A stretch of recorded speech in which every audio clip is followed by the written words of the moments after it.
That important culture, a very important culture, could flourish again if we also offered free land, be that near Prairie if suitable or elsewhere near Townsville, for the Israelis and transport here for their skilled people, immediate families and equipment, and encourage the Israelis to develop and build their advanced war drones and or other advances in defence, and or improve upon their Israeli-style domes and manufacture them here to sell to our country to help make our people and critical infrastructure safe.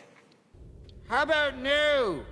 Well, this has ruffled some feathers in the right-wing space, hasn't it? We've had many large influencers like Big Chocky and Sam Bamford come out to share their feelings on the issue, obviously disavowing it, and I have to agree with them. If you don't know what I'm talking about, we've just had the National Bush Summit in Townsville, where Gina Rineharts made comments suggesting the idea of giving Israel Australian land for the use of weapons production. Whilst Gina isn't technically a part of One Nation, it would be a little naive to think she has no influence at all on the party and its potential policies. She is a large donor after all, and a good friend of Pauline. However, Pauline is pretty adamant no one can change her plans for a better Australia. Does she influence your policy? No. How can you give that assurance given how she's obviously investing in One Nation? Some of your policies are similar around migration, around Australian values. Listen, just because I got a plane doesn't mean to say my tune has changed as far as migration. And as you've said, I've been speaking about this for the last 30 years. I'm on the record of talking about this. I've been consistent with my policies, what I stand for.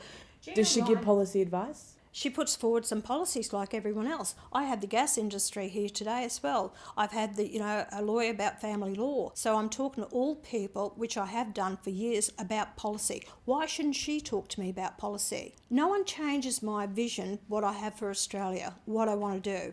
I'm quite happy to listen to anyone. And I want to be clear, I don't have any ill will towards Gina. She's done some really heroic acts, like donating $200 million towards housing veterans, for example. I guess the point is, we want a politician and potential Prime Minister to be Australia first, which means putting its people first, and in this instance, to stop giving away land or selling to foreign countries.